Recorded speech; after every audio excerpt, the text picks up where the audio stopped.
Alors alors on va commencer tout de suite, cet événement. Je vais donner la parole, à Arnaud Collin, qui va réactiver son micro. Voilà, écoutez, bienvenue dans ce rendez-vous droit du travail. Donc, je vais laisser le soin à Aurélie d'abord de se présenter, puis dans un deuxième temps, je me présenterai, et puis enfin, je présenterai ce qu'on va aborder pendant cette heure ensemble. Bonjour à tous, Aurélie Carré, donc consultante formatrice à l'Institut 410 sur l'offre sur mesure. Voilà, et on va également donner la parole à Élodie, Élodie Marchak, qui est donc directrice de l'Institut Cadiz et qui est présente parmi nous à distance. Alors on va vous donner la parole. Élodie, je vous ouvre le micro si vous me laissez quelques petites secondes. Si Arnaud, tu peux, en attendant, voilà. C'est à vous, Élodie, vous avez la parole si vous souhaitez la prendre. Je vous ai ouvert le micro. Ah non, on ne vous entend pas. Voilà, allez-y. Alors, Élodie est à distance, en fait, hein, donc sur son… Bonjour, Voilà, bonjour allez-y, à tous, voilà, on va y arriver. bonjour à tous. Bonjour à tous et à toutes, excusez-nous. Bonjour à tous. On est tous très heureux de vous accueillir aujourd'hui parmi nous de nouveau. Donc avec l'équipe d'animation, de marketing et relations clients qui aujourd'hui organise ce webinaire qui est une actualité du droit du travail. C'est une nouvelle formule que nous testons encore aujourd'hui avec vous. Donc nous sommes quasiment 100 connectés à distance. Donc, nous vous remercions d'être avec nous et de pouvoir participer à ce webinaire. Donc, c'est une nouvelle série que nous allons réactiver donc, également le 16 juin. Le 12 juin, pardon, et le 16 novembre, donc 12 juin à 16 novembre, gardez bien ces dates en tête, avec la participation effectivement de notre formateur spécialiste en droit du travail, Arnaud Collin, et l'animation de cette équipe, de notre équipe, que je remercie pour l'organisation de ce webinaire. C'est un webinaire important puisqu'il s'agit de vous présenter l'actualité du droit du travail. C'est pour ça que le 12 juin et le 16 novembre, nous réactiverons en fait cette formule. Et donc, de ce pas, je laisse la parole effectivement à Arnaud et à Aurélie qui vont animer, donc mes collaborateurs internes qui vont animer avec Sylvain ce webinaire. Et merci d'avance pour vos participations dans le fil de conversation. À tout à l'heure.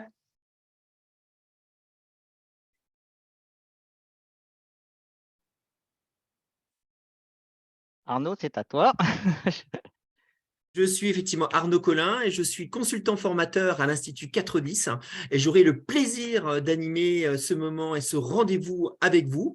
Donc moi, j'interviens sur le droit du travail principalement. C'est mon domaine d'intervention très, très régulièrement dans différents cadres, pour les managers, dans le cadre de la prépa EN 3S, voilà, pour aussi les services RH assez régulièrement. Voilà. Donc maintenant, je vais vous présenter le programme de ce moment qu'on aura ensemble. Donc, je vais laisser à Sylvain le soin de passer la diapo suivante. Voilà. Donc, comme l'a très bien dit Élodie, donc on a 3 rendez-vous par an. Donc, le format, c'est 1 heure. Une heure, effectivement, qui nous permet de faire un tour d'horizon vraiment des actualités qu'il y a. Donc, on ne va pas rentrer dans le détail de chaque texte, sinon il faudrait des heures. Mais en 1 heure, on aborde vraiment l'essentiel, les points les plus importants. Donc, alors, ce qui est important, c'est à la fois des projets ficelés, mais pas que. Parce que je crois que c'est important aussi d'avoir des perspectives. C'est-à-dire qu'on aura notamment, par exemple, des lois où on n'a pas encore forcément les décrets, mais je crois que c'est important de se préparer, se projeter dans l'avenir également. Donc, il y aura 4 thématiques, pour être très précis, pendant ce temps qu'on aura ensemble. Il y aura d'une part la loi marché du travail, donc l'incidence pour les services RH, entre guillemets marché du travail, c'est plus simple. Un tour d'horizon des textes conventionnels, on en verra principalement 2. L'actualité jurisprudentielle et légale, donc j'ai trié 4 ou 5 actualités qui me paraissaient les plus importantes pour vous. Et enfin, on abordera, c'est comme d'actualité, les dispositions en matière de droit du travail, de la loi pour l'avenir du système de retraite, étant précisé qu'on va faire un point de situation au 30 mars. Je vous rappelle qu'on est en attente de décision du Conseil constitutionnel et nous savons depuis hier que cette décision devrait intervenir pour voir si ce texte est constitutionnel le 14 avril. Voilà. Alors, Sylvain, on va démarrer par la loi dite marché du travail, l'incidence pour les services RH. donc autour de 4 thèmes, Sylvain. Voilà, merci. Voilà. Voilà, donc les 3 thèmes qu'on abordera, donc on abordera tout d'abord la présomption de démission en cas d'abandon de poste. Il est prévu une présomption simple de démission, comme on va le voir. On abordera également la réforme de la VAE, et puis bien sûr d'autres points qui peuvent vous concerner. Alors Sylvain, on va démarrer par la présomption de démission. Ce qu'on vous propose pour démarrer, c'est un petit film. La semaine dernière, il a quitté son poste en plein après-midi sans prévenir personne. On a essayé de le joindre à plusieurs reprises. Il ne répond pas, on ne sait pas ce qui se passe. Ah oui, mais tu dois être vachement embêté pour tes plannings parce qu'il est toujours aux effectifs. Et oui, on est très ennuyés. Il me semble, tu sais qu'il y a une loi qui prévoit la présomption de démission au cas où un agent quitte son poste. Ah oui, j'en ai entendu parler, mais je crois que les décrets ne sont pas parus. Je vais me renseigner auprès des RH, tu as raison. Heureusement, les RH sont là. Donc, on va faire un petit sondage sur la présomption de démission et les RH vont nous répondre.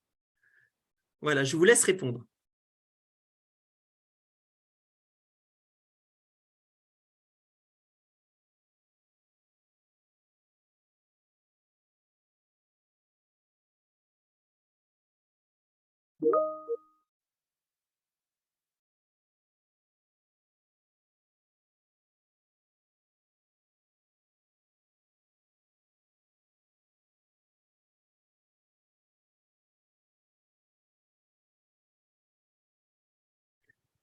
Ben, voilà, on va effectivement continuer.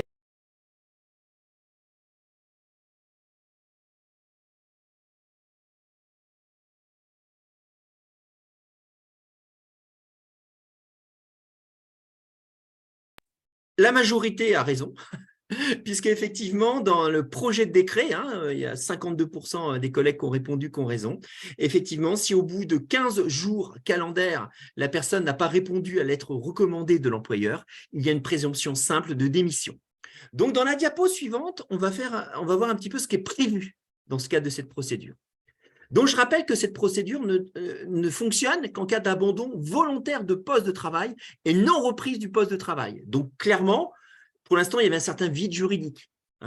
Quelqu'un part, soit sur un coup de tête, soit après une altercation, soit on ne sait pas pourquoi, de son poste de travail et ne reprend pas effectivement son poste de travail. Donc, il part comme ça. Il part effectivement comme ça. Alors, est-ce qu'il est démissionnaire? Est-ce qu'il y a effectivement un licenciement? C'est une vraie question. Donc là, cette loi a voulu effectivement préciser les choses par rapport à ça. Donc, après abandon volontaire du poste de travail et non reprise du poste de travail, un projet de décret, je dis bien un projet de décret, c'est-à-dire que le décret n'est pas encore paru. Donc, pour l'instant, ça ne s'applique pas. L'employeur peut faire une mise en demeure, d'accord, avec un minimum de délai de réponse de 15 jours. D'accord? Donc, il doit y avoir effectivement un minimum de délai de réponse de 15 jours. On doit laisser 15 jours de délai minimum de réponse, effectivement, à la personne. Voilà. Donc, ce courrier est envoyé par lettre recommandée, accusé de réception ou main propre contre décharge. D'accord? Vous envoyez ce courrier avec un délai de réponse de 15 jours minimum. Et en cas de non-réponse, il y a une présomption simple de démission qui peut être contestée devant le conseil de prud'homme. Et le conseil de prud'homme se prononce sous les 1 mois. Donc, attention, ce n'est pas encore applicable, mais l'idée, c'est que vous pouvez avoir le cas de personnes qui partent. Et quand ces personnes partent, effectivement, c'est savoir, il y aura la présomption de démission qu'uniquement à la fin de la procédure. D'accord? Donc ça paraît effectivement important. Alors, il y a plusieurs incertitudes dans le texte. La première incertitude, c'est est-ce que ça s'applique qu'au CDI ou ça s'applique aussi au CDD? Alors, on va attendre tranquillement le projet de décret, même si voilà, je l'ai eu, mais c'est dans la partie du Code du travail qui concerne les CDI. Voilà, donc voilà, ça c'est la première incertitude. Deuxième incertitude qu'il peut y avoir, et là effectivement, c'est ça fonctionne qu'en cas d'abandon de poste. Quid par exemple des personnes qui ne reviennent pas après un arrêt maladie? Est-ce que s'ils vont être concernés par cette procédure? A priori, en vertu de la jurisprudence actuelle, j'aurais envie de dire non. Si quelqu'un ne revient pas après un arrêt maladie ou après des congés payés, jamais la jurisprudence n'a utilisé le terme d'abandon de poste, mais attendons. Voilà pour l'abandon de poste. On va passer maintenant à la validation des acquis effectivement de l'expérience. Donc, toujours dans cette loi marché du travail, il y a ce qu'on appelle la réforme de la VAE. Donc, cette réforme de la VAE vise à répondre à 3 objectifs. Voilà. Le premier objectif, c'est favoriser le développement de la VAE en créant un véritable service public de la VAE. Deuxième objectif, des parcours VAE plus efficaces. Et troisième objectif, élargir le public éligible. On va démarrer par effectivement les différents points. Premièrement, il y aura création d'un service public et d'un guichet unique numérique. Comme l'a dit Carole Grandjean, qui, comme vous le savez, est la ministre déléguée chargée de l'enseignement et de la formation professionnelle, il y a une volonté des pouvoirs publics de créer un véritable Big Bang en matière de VAE. Un véritable Big Bang en matière de VAE, c'est ce qu'elle a indiqué. Donc, pour l'instant, je rappelle, on attend les décrets, on a la loi, on espère que les décrets paraîtront effectivement bientôt, comme pour la présomption d'émission. Donc, la présomption d'émission, le ministre Olivier Véran a dit hier, par exemple, qu'il fallait attendre un petit peu, parce qu'il allait se concerter avec les partenaires sociaux. Voilà. Donc, dans ce service public, l'objectif, c'est vraiment informer et promouvoir, je dirais, effectivement, la VAE, d'accord, et veiller vraiment à l'animation et la cohérence de pratique. Il y a également la notion d'élargir les publics éligibles. Pour l'instant, la validation des acquis d'expérience ne peuvent concerner que des personnes, et c'est toujours le cas en attente du projet de décret, qui ont une durée minimale d'expérience d'1 an en lien direct avec la certification. Il ne sera pas nécessaire d'avoir ces 1 an d'expérience. Voilà, il y avait une liste d'expériences qui sont prises en compte, elle est aussi supprimée. C'est toute expérience, y compris non professionnelle. Et troisième chose, on est toujours dans l'élargissement du public éligible. Ça aussi, c'est un point important. C'est ouvert à toutes les personnes et pas celles seulement qui sont engagées dans la vie active. Alors, l'idée, c'est d'avoir des parcours VAE beaucoup plus efficaces également. Ça, c'est la dernière idée.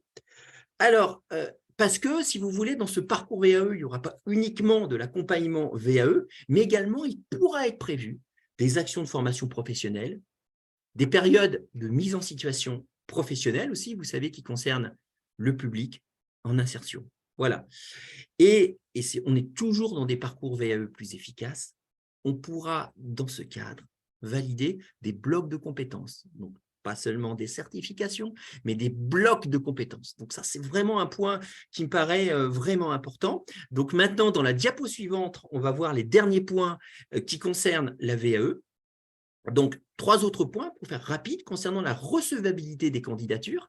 Il sera possible de faire maintenant un parcours VAE dès le dépôt de candidature. On n'aura pas besoin d'attendre le jury, le ministère ou l'organisme certificateur pour savoir si ma candidature est recevable.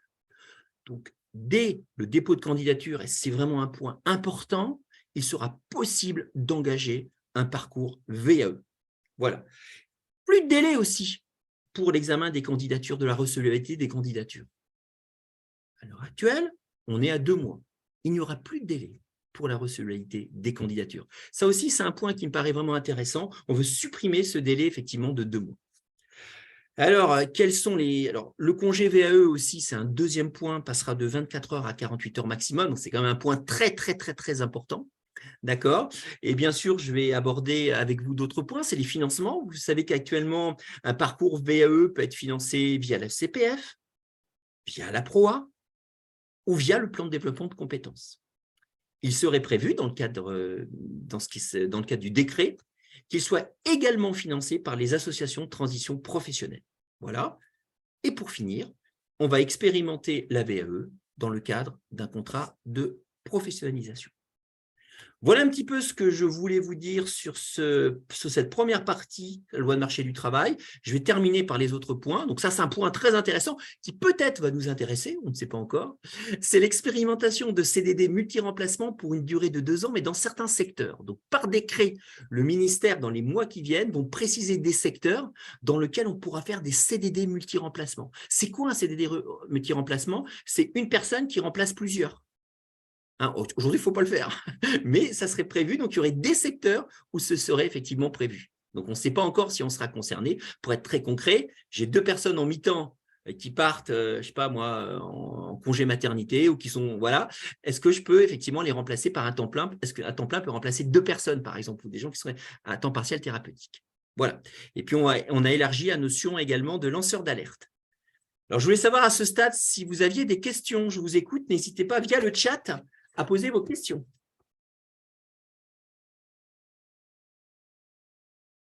S'il y en a. Aurélie, je ne sais pas s'il y a des questions. Pas pour l'instant, non, pas de questions. Donc, on enchaîne. Pas de questions particulières. Eh bien, écoutez, on va enchaîner avec un tour d'horizon des accords conventionnels. N'hésitez pas à n'importe quel moment, hein. C'est-à-dire que dès qu'il y a quelque chose que je dis que vous voulez voir, peut-être vous avez une précision à me demander, n'hésitez pas à utiliser le chat. Voilà. Et c'est avec grand plaisir que je répondrai. Voilà. Alors, Émilie a une question. Alors, Oui, voilà. Émilie, ça serait bien que vous le marquiez dans le chat, s'il vous plaît. Parce que sinon, je ne peux pas savoir quelle est votre question.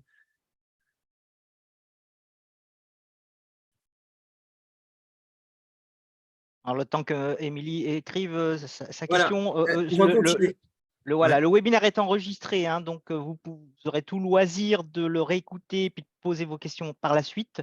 Et on y répondra par email. On se fera un plaisir, hein, Arnaud, de répondre directement aux questions que vous posez et que vous n'auriez pas pu, auxquelles on n'aurait pas pu répondre au cours de cette séance. Je te laisse la parole, Voilà. Arnaud. Donc, maintenant, on va aborder les tours d'horizon des accords conventionnels. Je vais aborder avec vous, donc Émilie, il y a peut-être des soucis pour Émilie pour poser la question, j'ai l'impression par chat, parce que vous avez la main levée. Alors, question non-retour après arrêt maladie et visite. Vous avez indiqué que ce n'est pas un abandon. Alors, ce que je veux dire par rapport à ça, je vais être très précis. C'est-à-dire qu'après un arrêt maladie, admettons que la personne ne revienne pas. La jurisprudence ici et maintenant, c'est-à-dire le 30 mars 2023, ne dit pas juridiquement que c'est un abandon de poste. Parce que le thème d'abandon de poste n'est pas défini. Il est juste cité dans le Code du travail. On ne sait pas ce que c'est qu'un abandon de poste. Donc, ici et maintenant, Émilie, clairement, alors peut-être que la jurisprudence va évoluer, vous savez, il peut y avoir ce qu'on appelle des revirements, mais la jurisprudence n'a jamais utilisé le terme d'abandon de poste dans ce cas. Alors, c'est une faute, attention, hein, je n'ai pas dit le contraire, ça peut être une faute dans certains cas. Mais la jurisprudence n'a pas effectivement utilisé ce terme. Donc, on est en attente. Après ce décret, bien sûr, il y aura de la jurisprudence, il faudra attendre un petit peu, et on verra si elle change ou pas sur ce sujet, ou s'il y a des précisions qui sont apportées par le décret. Voilà, alors le CDD multi-remplacement, c'est assez, il faut éviter de remplacer, quand on voit les décisions de la Cour de cassation, plusieurs personnes par une seule. Hein. Juridiquement, c'est effectivement, c'est pas souhaitable, on va dire, hein, juridiquement, puisque il y a eu un certain nombre de requalifications par rapport à ça. Bien, donc on va maintenant aborder, on va faire un tour d'horizon des accords conventionnels. On va aborder le protocole d'accord du 11 juillet 2022 sur le télétravail, ainsi que l'avenant, alors c'est un peu long, mais je dirais qu'une fois, c'est promis, l'avenant du 21 octobre 2022, protocole du 19 décembre 2019, relatif à la formation professionnelle. Alors, je vais d'abord aborder ce protocole d'accord. Si je l'aborde maintenant, c'est qu'il a été créé très récemment. Il a été créé quand il a été agréé. Vous savez que tout protocole d'accord doit être agréé pour s'appliquer. Il a été agréé que le 2 décembre 2022. Voilà. Alors, on va continuer. Alors, ce protocole d'accord sur le travail à distance du 11 juillet 2022, il y a déjà un point très important, c'est que je vous rappelle que l'accord d'entreprise prime sur l'accord de branche. L'accord d'entreprise prime sur l'accord de branche. Donc, si vous avez un accord d'entreprise qui est différent de l'accord de branche, il prime clairement sur cet accord, donc l'accord d'organisme, si vous voulez. D'accord? Et je vous rappelle également qu'il est supplétif, c'est-à-dire en l'absence d'accord d'entreprise, donc il s'applique en l'absence d'accord d'entreprise également. Le premier point qu'il y a effectivement dans cet accord, c'est davantage de possibilités de lieux de télétravail. D'accord? On pourra bien sûr, on pourra faire dans le cas d'un domicile effectivement du salarié, ça peut être au domicile du salarié, mais ça peut être aussi ce lieu de travail dans le cas d'une résidence privée du salarié, sur un autre site de l'organisme employeur, dans un tiers-lieu, sur un autre organisme de sécurité sociale. C'est vraiment un grand apport de cet accord qui, je le rappelle, s'applique en l'absence d'accord local. On va continuer. Alors, pour ce protocole d'accord à distance, je vous rappelle qu'il y a une procédure également qui existe au niveau local, quand vous voulez mettre en place un accord local. Une consultation des instances représentatives du personnel, principe du double volontariat. D'accord? Il faut que, bien sûr, le salarié soit d'accord, mais que l'employeur, effectivement, soit d'accord. Donc, il faut une faisabilité tant technique qu'organisationnelle. Hein, ça peut être organisationnel, ça peut être par rapport aux activités, parce qu'un des grands apports, c'est quand même que c'est par rapport, on ne raisonne plus par rapport à des emplois, mais par rapport à des activités. Hein, c'est un des grands apports de ce texte. Il y a une décision de l'employeur qui s'appuie effectivement sur certains critères. Et le principe, mais il peut y avoir un accord local qui est différent, c'est un principe d'un socle de 2 jours. D'accord? Et l'accord dit qu'il pourrait y avoir des dérogations, l'accord national, par exemple, pour prévenir la désinsertion professionnelle, pour les femmes enceintes, etc., les situations de handicap. Et il est prévu une indemnisation, cette fois-ci, cette indemnisation est par jour. D'accord? Elle a été revalorisée au 1er janvier et nous sommes à 2,95 €. On réaffirme aussi dans cet accord, donc on va passer effectivement la diapositive suivante. Et j'en ai effectivement terminé. On va favoriser évidemment le rôle essentiel des managers. Donc maintenant, on va voir le protocole d'accord sur la loi Avenir Professionnel, qui comprend effectivement 4 points. Donc je rappelle aussi que cet avenant, protocole de 2019, hein, qui donc a été signé en 2022, porte notamment sur 4 points. Donc j'insiste notamment effectivement sur 4 points. Voilà. Donc premièrement, il y a un maintien de la contribution conventionnelle à 0,15 % de la masse salariale. Vous savez, ce qui finance, entre guillemets, le plan. Donc ça, effectivement, ça demeure. Donc c'est pour l'ensemble des branches, hein, tant pour les collègues de la branche famille, que la branche maladie, que la branche retraite, que la branche recouvrement. On a vraiment maintien d'une contribution conventionnelle à 0,15 % de la masse salariale qui permet de financer une liste plan. Voilà. Qu'on appelle parfois dans les organismes la liste 1. Voilà. Alors, deuxième point qui me paraît important, c'est qu'on va ajouter des certifications professionnelles à la liste des formations éligibles au dispositif Pro-A. Donc, il y aura d'autres certifications professionnelles qui seront éligibles au Pro-A, autres que celles qu'il y a maintenant. Actuellement, on a effectivement le CQP gestionnaire conseil qui, par exemple, effectivement, est éligible. Alors, je rappelle que, notamment, il y aurait le CQP EMO qui serait effectivement éligible à la Pro-A. Donc, je rappelle quand même qu'il ne serait éligible, on est en attente de l'arrêté d'extension. Donc, ces nouvelles formations éligibles ne seraient vraiment éligibles une fois que l'arrêté d'extension paru. Pour l'instant, le CQP-EMO n'est pas éligible à la PROA.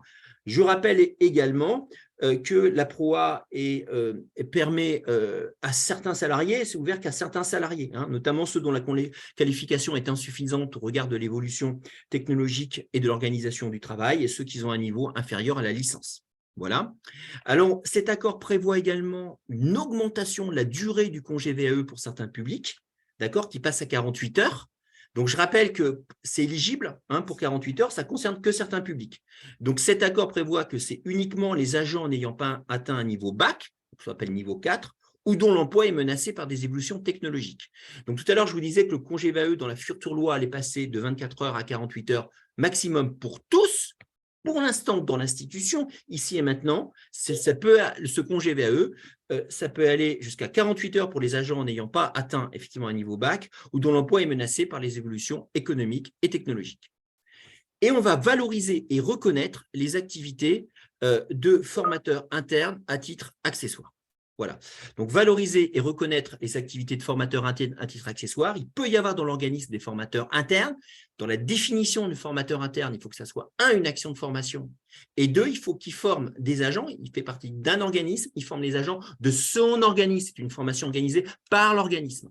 D'accord? Et donc, il est prévu, donc c'est déjà ça opérationnel depuis le 1er janvier 2022, il est prévu qu'il soit rémunéré au moyen d'une prime de 7 points les mois où il anime. Je dis bien les mois où il anime, il a cette prime de 7 points, mais uniquement dans le cadre des formations internes, comme par exemple la FEST. Je vous propose d'aborder le 3e point, qui sont les actualités jurisprudentielles et législatives. Alors, c'est un peu comme une valse à 5 temps. Hein, je vous propose 5 temps. Donc, on a fait un tri de ces actualités législatives. On a fait effectivement un tri. Donc, on a prévu une actualité légale. C'est le reste à charge pour les titulaires du CPF. Et 4 actualités, effectivement, jurisprudentielle, le droit au repos des salariés en télétravail, les heures supplémentaires tacites, le temps de travail et salariés itinérants, jurisprudence qui a été très mal comprise, et l'accord tacite à congé. Donc, on va commencer par le reste à charge pour les titulaires du CPF, qui est une actualité légale. Voilà. Donc, ce que je vous propose, c'est démarrer. On va démarrer par une petite… Normalement, c'est… Tu des souhaits de formation particuliers? Oui, je souhaiterais faire une formation portugais B1 dans le cadre du CPF, parce que j'envisage de m'installer à Lisbonne en tant que guide touristique. Est-ce que tu penses que ce serait possible de faire cette formation sur mon temps de travail? Je pense que ça serait compliqué que l'organisme accepte. Fais ta demande, mais à mon avis, tu devras la suivre sur ton temps personnel. D'accord. Et je crois que dans le CPF, il faut que je participe financièrement. Est-ce que tu en sais davantage? Il me semble que les textes ne sont pas encore parus. Mais je le note et je vais m'informer auprès du service RH.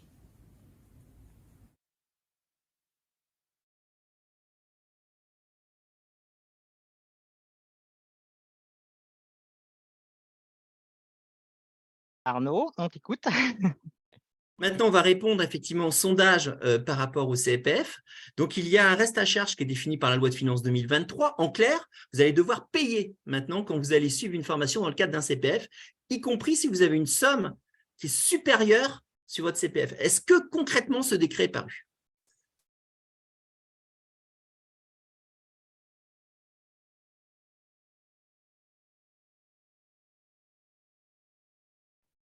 Encore quelques petits instants pour vous laisser le temps de répondre. Je vois qu'il y a une très grosse participation sur les 125 personnes qui suivent pour l'instant ce webinaire. Hein. Voilà, voilà. On vous laisse répondre encore un petit peu. C'est bon pour vous? On met fin au sondage, on vous donne les résultats. Voilà, donc en ce qui concerne les résultats, vous avez 29 personnes qui disent que le décret est paru, donc concrètement, il y a aujourd'hui un reste en charge, et 71% des personnes qui disent que le décret n'est pas paru. Donc là encore, la majorité a encore raison, c'est-à-dire que pour l'instant, le décret n'est pas paru sur cette participation financière, mais néanmoins, je vais vous apporter quelques renseignements. Puis je répondrai après aux questions de Laetitia et de Stéphanie qui ont été posées dans le chat. Voilà, donc on va passer à la diapo suivante. Voilà. Alors, effectivement, maintenant, il y a un principe de participation financière pour les titulaires du CPF. Donc, je vais prendre un exemple concret. Je vais être concret le plus possible.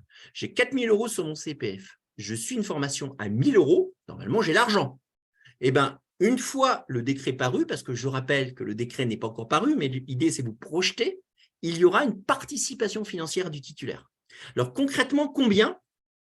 Eh bien, ça va être fixé dans le décret. Donc, soit ça va être un système, effectivement, qui est proportionnel au coût de la formation, soit ça sera une somme forfaitaire. Mais la personne devra payer.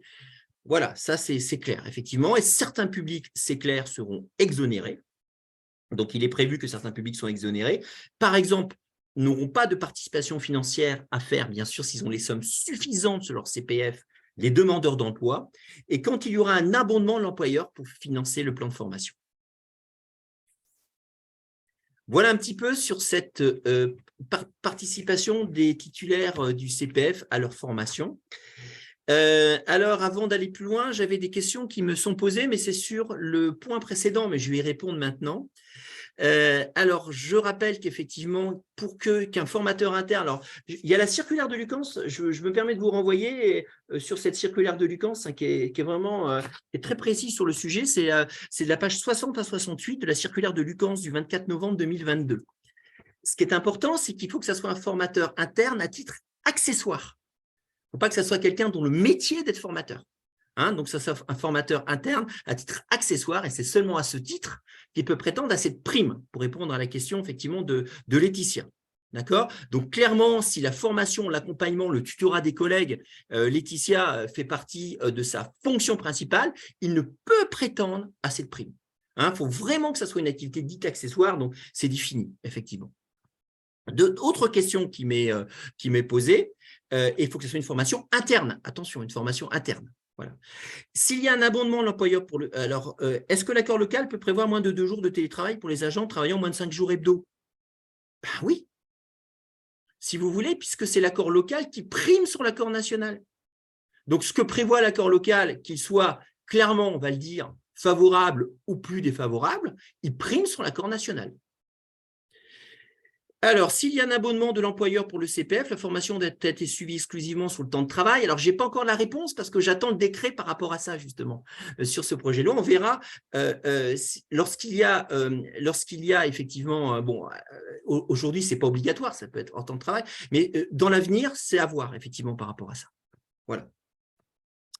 Alors, ensuite, on va aborder, on verra si jamais il y a un abonnement d'employeur hors temps de travail, concrètement, est-ce que la personne n'aura pas besoin de participation financière? À mon avis, oui, mais j'attends effectivement le décret pour savoir si précis c'est en dehors du temps de travail ou pendant le temps de travail. Voilà. Alors ensuite, on va aborder donc, le temps de trajet d'un salarié itinérant. Alors là, c'est l'exemple même de jurisprudence qui est très mal comprise. Très, très mal comprise. Et j'en ai pas mal discuté avec les collègues RH et je m'aperçois qu'en discutant avec les collègues RH, il y a une incompréhension parfois sur cette notion, sur cette jurisprudence. Alors, première chose qui me paraît importante, je sors complètement du salarié itinérant. Vous savez que le temps de trajet habituel pour aller de son temps de travail, de son lieu de domicile à son temps de travail n'est pas du temps de travail. Exemple, moi j'habite Montpellier, je travaille à Montpellier, je mets 15 minutes le matin pour aller au travail, ce n'est pas du temps de travail. Par contre, ce qui est dit dans le texte, notamment dans l'article L3121-4 du Code du travail, c'est que quand vous avez un temps de trajet pour aller sur un lieu qui n'est pas son lieu habituel de travail, ce temps n'est pas du temps de travail, mais il doit y avoir une contrepartie, donc c'est l'article L3121-4, soit sous forme financière, soit sous forme de repos. Donc, soit sous forme financière, soit sous forme de repos. D'accord? Donc, clairement, je prends un exemple très simple. J'habite Montpellier, je vais à Paris à une réunion. Entre Montpellier et Paris, ça excède mes quarts d'heure habituels pour aller sur mon lieu de travail. L'employeur doit prévoir une contrepartie qui n'est pas du temps de travail. D'accord? Mais ce n'est pas du temps de travail. Voilà. Donc, ça, c'est vraiment important parce que la contrepartie n'est pas forcément celle qui n'est pas forcément égale, je dirais, au temps de transport. Voilà. Donc, là, la problématique est la suivante, c'est un salarié itinérant. Et là, la jurisprudence a évolué. Jusqu'à maintenant, le salarié itinérant, quand il allait d'un lieu de travail à un autre lieu de travail, par exemple un agent d'accueil itinérant, c'était considéré comme temps de travail. Ça, c'est clair. Par contre, de son domicile à son lieu de travail, et de son dernier lieu de travail à son domicile, ce n'était pas du temps de travail au sens juridique du terme, c'est-à-dire qu'il n'a pas été décompté en termes d'heures s'il est payé à l'heure. Alors, la jurisprudence là, est vraiment intéressante parce que s'il remplit les conditions d'un temps de travail effectif, alors je dis bien s'il remplit les conditions d'un temps de travail effectif, c'est vraiment cette condition. Le temps de trajet d'un salarié itinérant entre son domicile et son premier client, puis entre son dernier client et son domicile, peut être qualifié de temps de travail effectif. Encore faut-il qu'il travaille sur le trajet. Donc, je prends un exemple. Je pars de mon domicile, je vais sur un autre lieu de travail, je mets 20 minutes. Ça peut être considéré comme temps de travail si ce n'est pas mon lieu habituel. Mais encore faut-il que je travaille. Et ça, la précision est très importante. Encore faut-il que les critères de l'article L3121-1 du Code du travail soient remplis. C'est-à-dire qu'on soit à la disposition de l'employeur, qu'on se conforme à ses directives et qu'on ne vaque pas librement sans pouvoir vaquer librement ses occupations personnelles. Donc, il faut que ces trois conditions soient remplies. Et vous verrez que le cas où là, la Cour de cassation a considéré que c'est du temps de travail, c'est vraiment un cas très particulier. Attention, ça ne s'applique pas à tous les agents d'accueil itinérants. Alors, l'exemple en l'espèce, c'était un commercial qui passait d'un lieu de travail à un autre lieu de travail. Donc, c'était effectivement un commercial qui passait d'un lieu de travail à un autre lieu de travail et qui partait donc de chez lui. Et en fait, on demandait à son commercial de prendre des rendez-vous sur son trajet.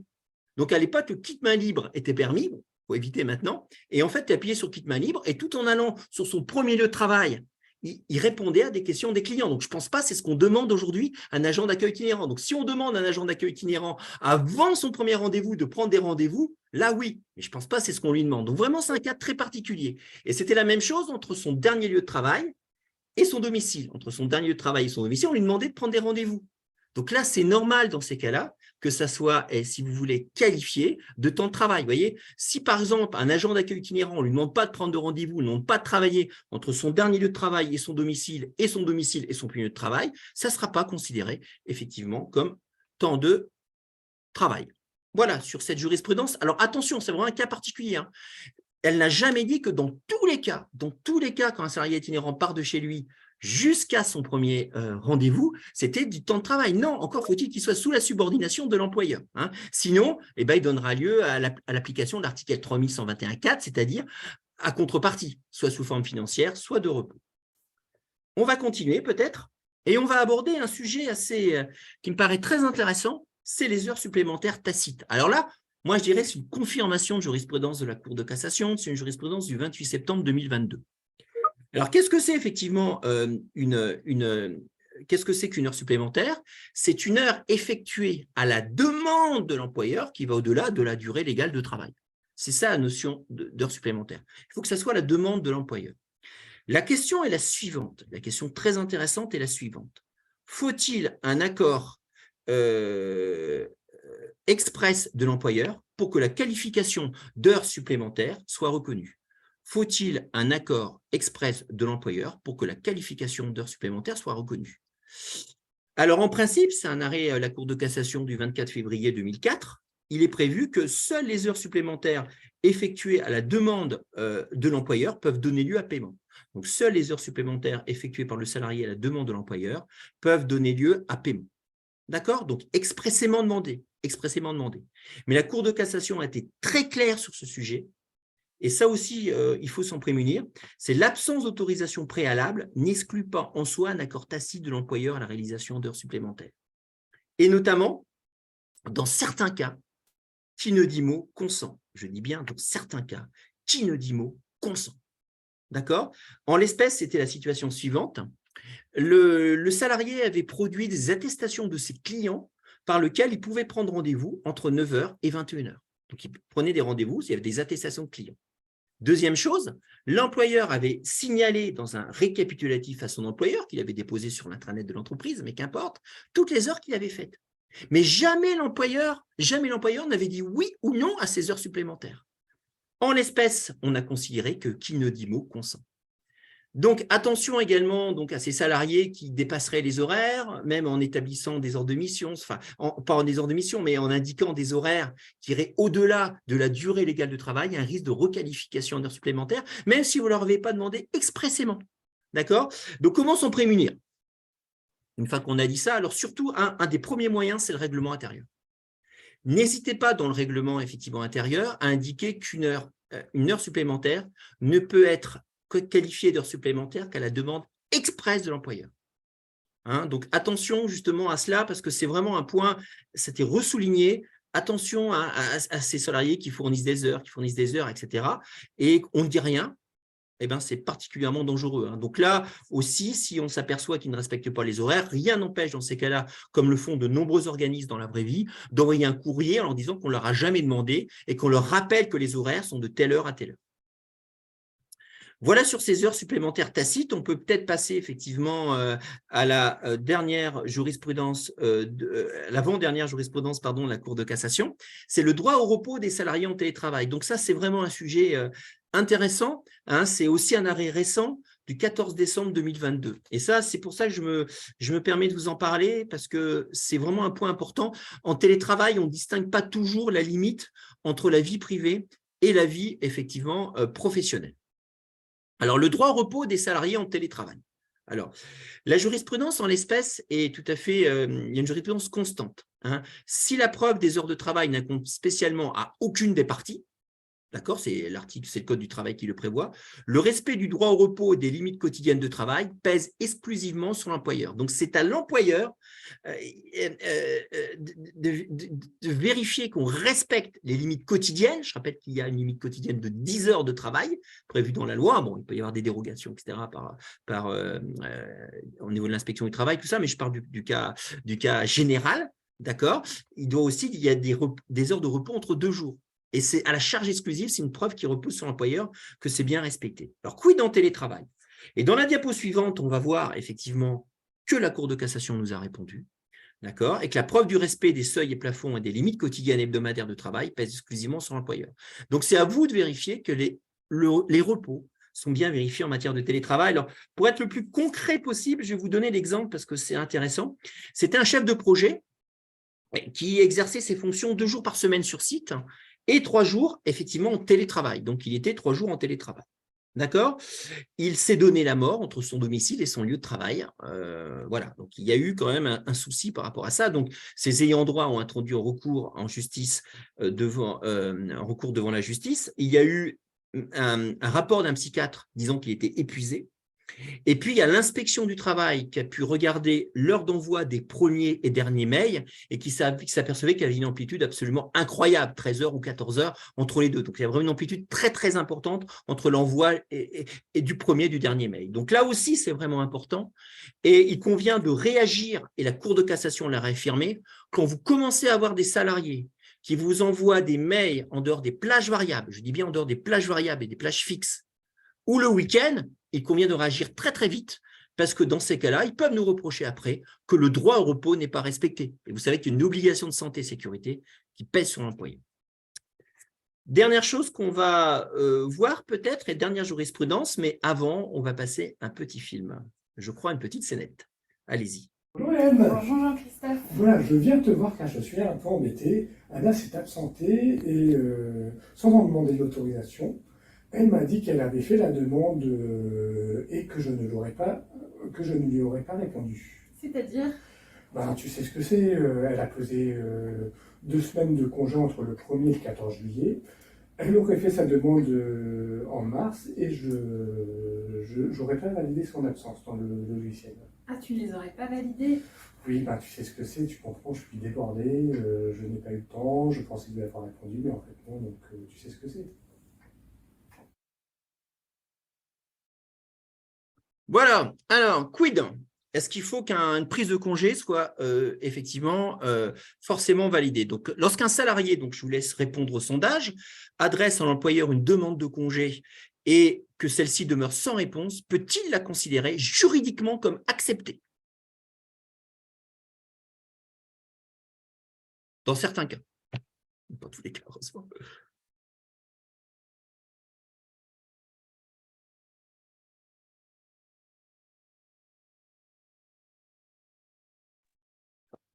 Encore quelques petites secondes. On a pu voter.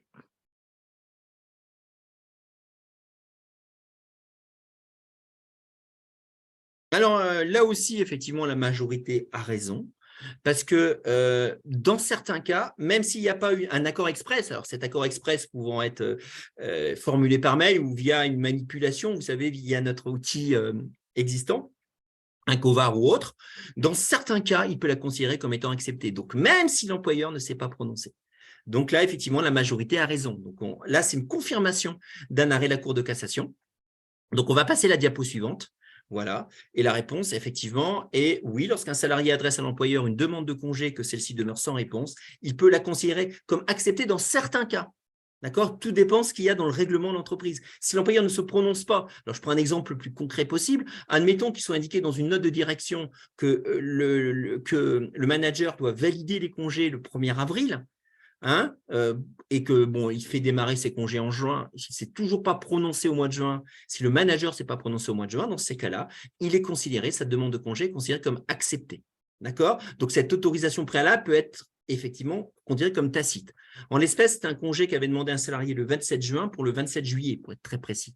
D'accord? Donc là aussi, comment se prémunir contre ça? Parce que voilà, on peut avoir des salariés qui demandent des congés au dernier moment. Se prémunir contre ça, là aussi, je pense que le règlement intérieur est un outil très intéressant et bien indiqué dans le règlement intérieur que toute demande de congé doit être expressément acceptée. Hein, pour que la personne puisse partir en congé. Là aussi, ce qui est important, il faut aussi que l'agent respecte les règles.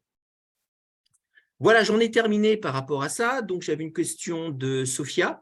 Bonjour, si le salarié demande dans le cadre du PDC de l'organisme une formation qu'il souhaite financer par son CPF hors temps de travail, l'employeur devra-t-il prendre à son compte le RAC? Écoutez, on attend effectivement le projet de décret par rapport à ça et les précisions qui seront apportées effectivement par rapport à cela. Hein, si c'est dans le PDC, il y a de fortes chances effectivement qu'il y ait une participation de l'employeur qui soit prévue. Hein, mais on verra effectivement lorsque les textes seront parus à la matière, ce qui sera plus précisément précisé. En clair, si vous voulez, pour parler directement, est-ce que l'employeur devra prendre en compte tout le RAC ou une partie du RAC? du reste à charge. Ça sera précisé dans le décret. Donc, on attend le décret avec impatience. Mais vous savez, actuellement, on est en train de négocier avec le partenaire social pas mal de choses, dont cela, en fait. Voilà. Donc, clairement, je ne sais pas s'il devra prendre en compte tout ou partie du RAC, si bien sûr, c'est dans le plan de développement de compétences. Alors maintenant, on va carrément se projeter effectivement sur la loi retraite et droit du travail. Donc là, on est vraiment dans la projection. Je rappelle qu'on en attend de décision du Conseil constitutionnel.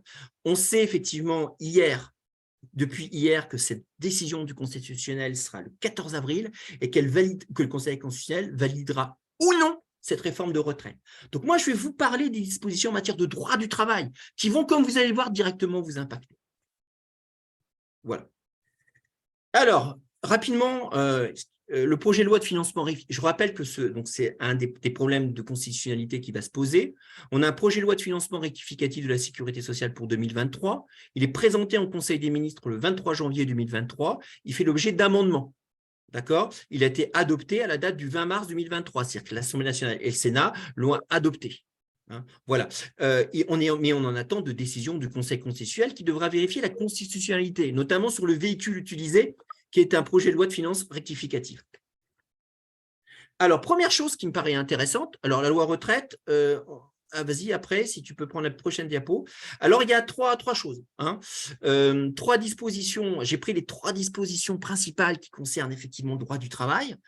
Premièrement, une où je vais aller assez vite, c'est l'obligation de négocier dans les entreprises d'au moins 300 salariés sur tout ce qui est emploi des seniors. Donc, il y aura une négociation spécifique et notamment dans cette négociation spécifique, il y aura une négociation notamment sur ce qu'on appelle l'index senior. Donc, si la loi est votée, il y aura un décret. Et dans le décret, il sera précisé les index et les critères qui toucheront l'index senior. Vous voyez, donc il y aura certains critères, vérifier si l'entreprise est dans les clous ou pas.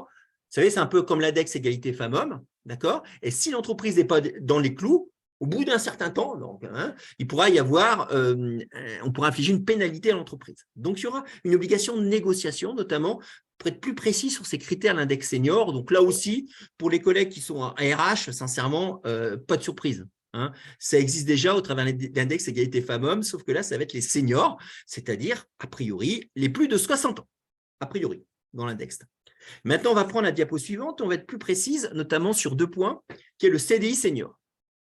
Alors, je rappelle que ce CDI senior ne serait mis en place que s'il n'y a aucun accord national interprofessionnel qui a abouti au 31 août 2023. Donc, il n'y aura ce CDI senior que s'il n'y a aucun accord national interprofessionnel qui a abouti, qui serait différent sur le sujet. D'accord? Donc, quels seraient les salariés concernés? Ça serait, là, c'est clair, c'est les salariés de plus de 60 ans. Donc là, c'est non négociable. C'est les salariés, effectivement, de plus de 60 ans. Alors, il y aura des négociations de branches qui seront plus précises sur les salariés de plus de 60 ans concernés. Pour quel type d'activité, comment? Il sera mis en place que sous réserve de négociations de branches. Il y aura un avantage pour l'employeur, il y aura 2 avantages pour l'employeur. Le premier avantage, c'est qu'il y aura exonération des cotisations d'allocation familiale la première année. Ça sera expérimenté pendant 3 ans, 2023-2026. Et le deuxième avantage pour l'employeur, c'est qu'on aura possibilité de mettre à la retraite la personne de manière unilatérale avant 70 ans. D'accord? Voilà sur ce CDI senior. Et je terminerai effectivement par l'évolution du dispositif pré-retraite. Donc là aussi, on est en attente de décret. Vous voyez, donc je vous présente aussi des textes. L'idée, c'est vous projeter. Vous êtes informés d'un certain nombre de choses. C'est que vous savez qu'actuellement, il y a un dispositif qui s'appelle un dispositif de retraite progressive, non pas pré-retraite, pardon, je remettrai retraite progressive, c'est pas pré-retraite, pardon, c'est retraite progressive, pré-retraite, donc c'est retraite progressive. Aujourd'hui, ce système de retraite progressive est ouvert aux salariés ayant un âge minimum de 60 ans, d'accord, et si jamais ils sont 2 ans avant l'âge légal. Il faut qu'ils aient un âge qui soit 2 ans avant l'âge légal, et bien sûr qu'il faut qu'ils aient 150 trimestres. À terme, ça sera effectivement à 62 ans. Donc, ce dispositif effectivement de retraite progressive sera ouvert qu'aux personnes ayant effectivement 62 ans. D'accord? Donc, ça, la grande nouveauté, et ça pour vous, c'est quelque chose que ça va changer si la loi est votée. D'accord? La grande nouveauté pour vous, elle est double.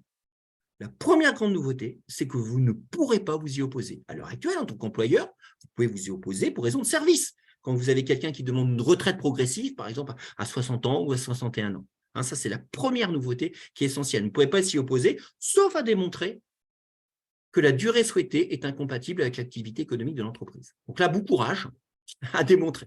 Hein. Donc, vous allez pouvoir démontrer que la durée souhaitée est incompatible avec l'activité économique de l'entreprise. Donc, à vous, effectivement, de démontrer ça, et ça ne va pas être évident. Aujourd'hui, c'est plus simple.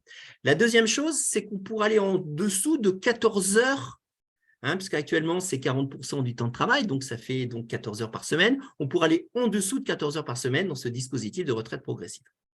Donc, c'est pour ça qu'il faut une réponse motivée. Voilà, j'en ai fini. Je vois qu'il n'y a pas trop de questions sur le sujet. Il nous reste 5 minutes. Il y a eu pas mal de questions sur le sujet 2. Voilà, je vous laisse encore 1 minute ou 2 pour poser les questions avant que je conclue. Bon, pendant la conclusion, si vous voulez poser d'autres questions, n'hésitez pas. Hein. Alors, je vous rappelle, comme l'a dit la directrice, qu'on a des nouveaux rendez-vous en droit du travail. Ils sont prévus à cet horaire-là. Pourquoi cet horaire-là? Parce que c'est 13h, 14h. À la fois, mais vous avez le droit, vous avez le droit d'avoir un avis divergent et vous nous le direz. Je pense que c'est plus simple pour les collègues de métropole parce que c'est avant l'après-midi. Et je pense aussi que pour nos collègues de l'Outre-mer, parce que je salue les collègues de l'Outre-mer qui sont là, je sais qu'on a des collègues de Saint-Pierre-et-Miquelon, soyez bienvenus, de La Réunion, de la Guadeloupe, la Martinique et de la Guyane. Et voilà, donc sincèrement, je pense que c'est encore faisable pour vous. Je crois que c'est 7h du matin, notamment chez nos amis de la Martinique et de la Guadeloupe. Il est 7h du matin. Donc, il y a intervention possible au sein des organismes, c'est-à-dire que là, on fait un tour d'horizon, mais il est possible au sein des organismes, effectivement, d'intervenir sur une journée, sur des activités en local ou dans le cadre de réunions régionales que vous organisez. Si vous voulez, par exemple, un éclairage sur une thématique, alors aujourd'hui, ce qui monte beaucoup dans la jurisprudence, c'est tout ce qui touche à la liberté d'expression. Quelle est ma liberté d'expression hors entreprise, notamment par rapport au principe de loyauté? Vous voyez, ça peut être ce thème-là, c'est un thème très intéressant. Mais plein d'autres thèmes, le harcèlement, etc., il n'y a aucun souci, on est en mesure d'intervenir, soit dans le cadre d'actualité en local, soit dans le cadre de réunions régionales que vous organisez. Je vous rappelle que votre conseiller relations clients, n'hésitez pas à vous adresser à lui, c'est avec plaisir, effectivement, qu'on répondra.